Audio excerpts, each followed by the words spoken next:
a few stocks, going to cover the analysis side, and then also what I can do with this analysis. So going over Fibonacci, how I'm drawing these potential setups and these levels, and then with this information, what can I do with it?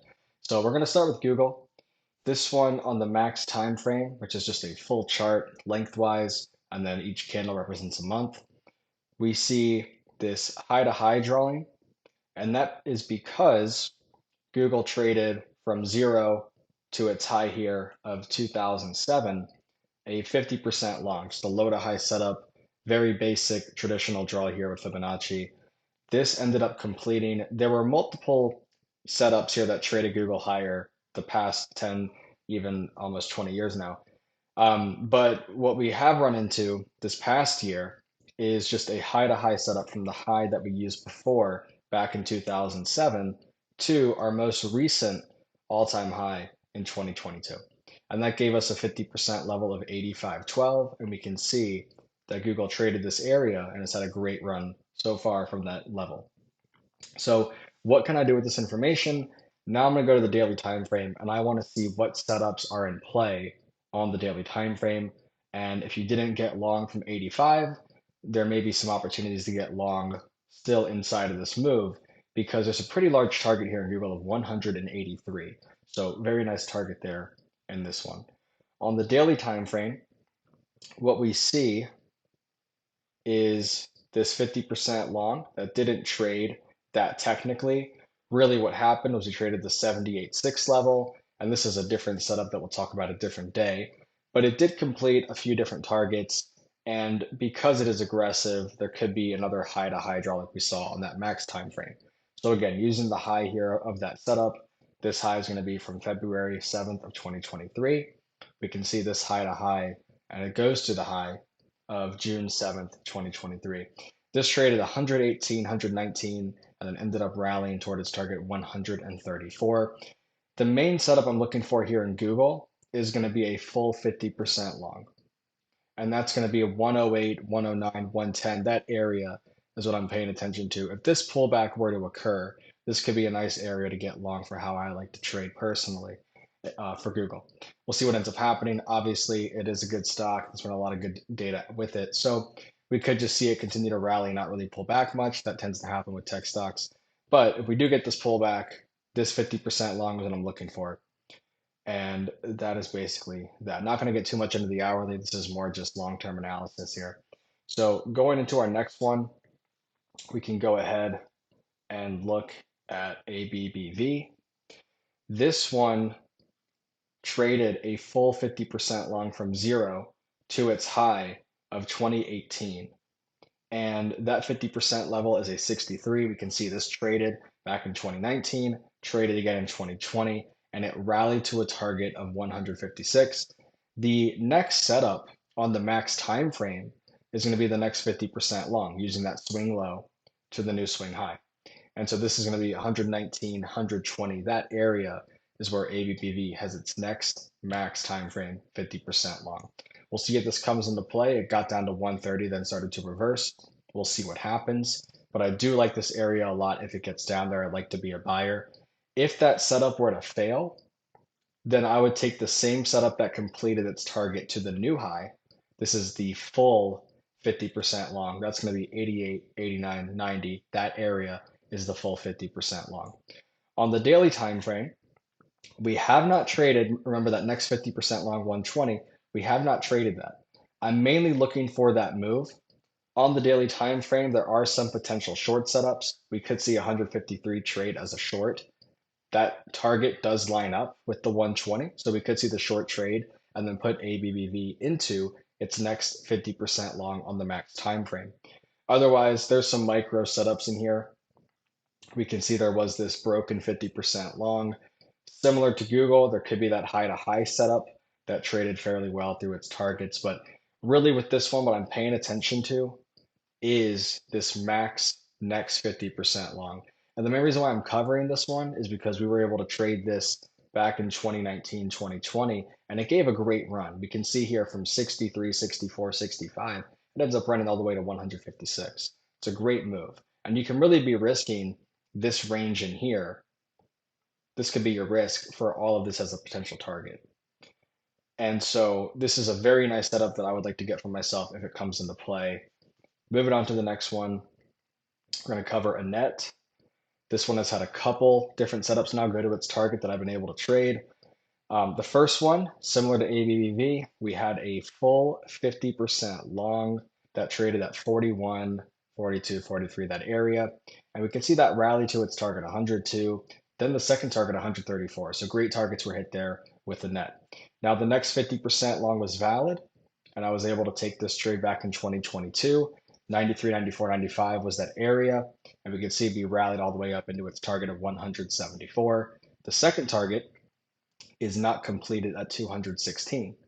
What I'm looking for now with the net is that next 50% long, just the swing low that we had before to the new swing high. We can see that has not traded yet, and that level is 134, 135, that area. If this were to come into play, I'd like to buy it again. And similar with ABBV, if that setup fails, all I'm doing is taking the prior setups to their new high. So if the next setup fails, I'll look for the prior next setup, which is 109, 110, and then the absolute full 50% long here, that full 50% long around 89 and 90. These are all potential buying areas for how I like to trade and invest. Obviously, there's some due diligence. I want to make sure the fundamentals are looking good and things with the bigger picture on that end before I jump into these. But the technical part is just as much as important as the fundamental. And so I want to make sure I'm entering at levels that give me the best risk reward once the fundamentals are checked off. So that's what I'm looking for with the net. Can we get to 134, 108, everything there?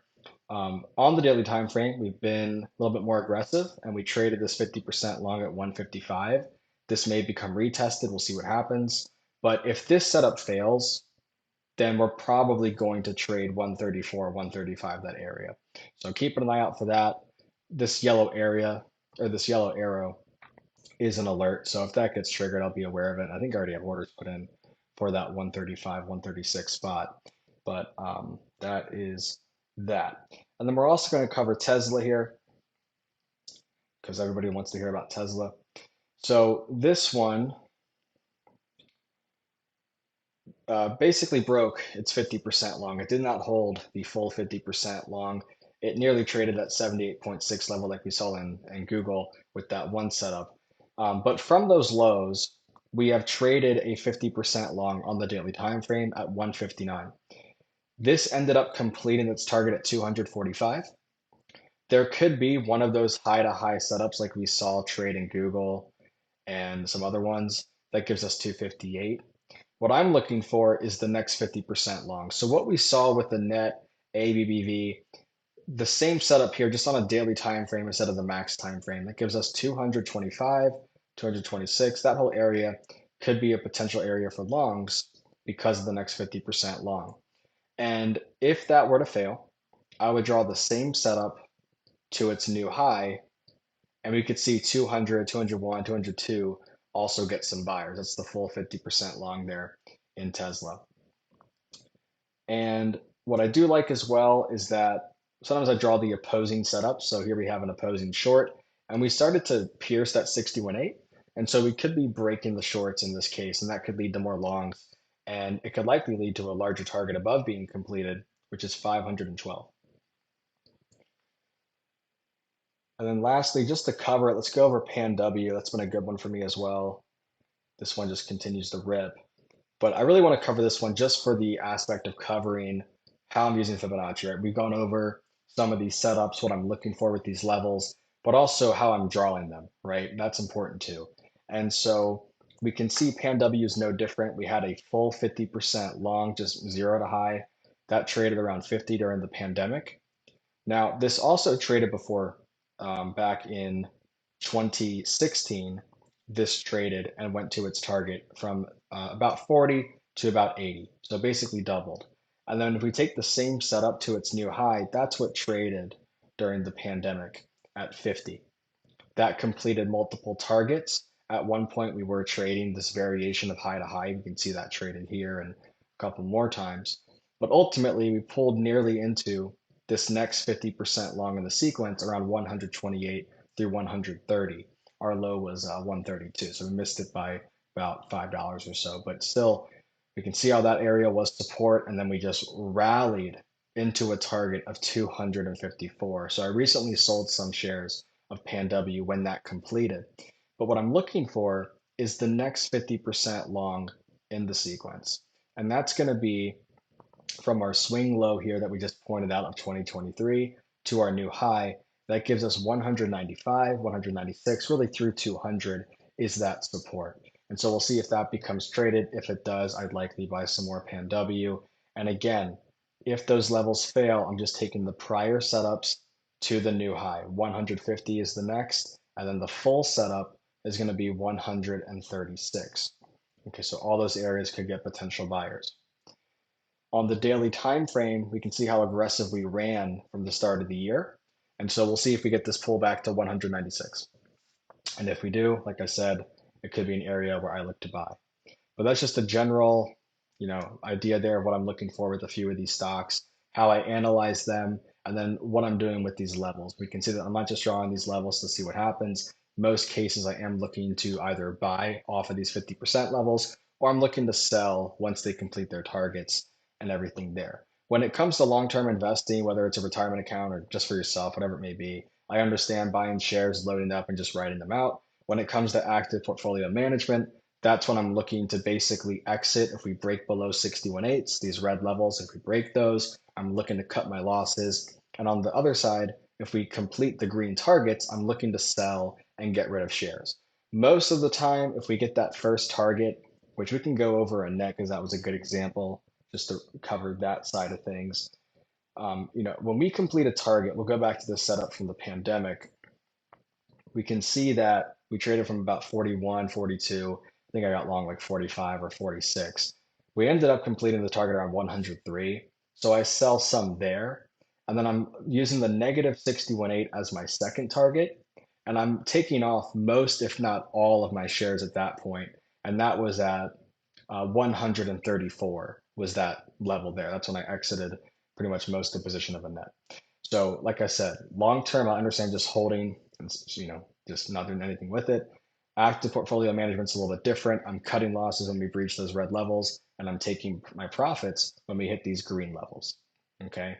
Any questions, comments, feel free to let me know down below. If you want me to cover any other stocks, let me know. I can do that as well. If you liked the video, please leave a like, subscribe, share, and I will catch you guys in the next video.